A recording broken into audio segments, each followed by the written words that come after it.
everyone! Welcome to Maury's podcast.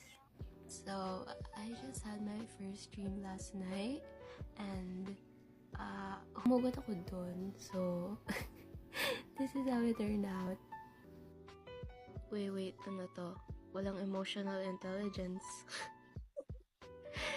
Ay, alam nyo guys, pass talaga sa ganyan tao kasi yan talaga yung mga taong hindi ka maiintindihan kahit like ilang beses ka magpaliwanag sa kanila.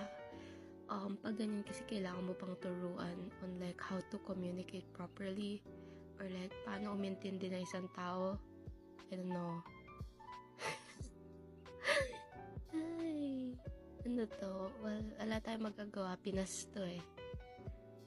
Alam nyo guys, parang ang dami nyo tamang pinagdaanan. Like, puro ba talaga red flag yung mga nakasama nyo?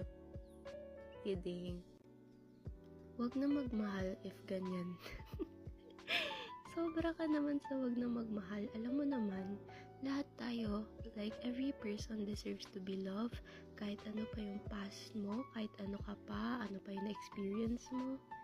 Like, alam mo yun, hindi naman sa hindi ka magmahal, pero siguro ang dapat mong unahin is mahalin mo ang sarili mo.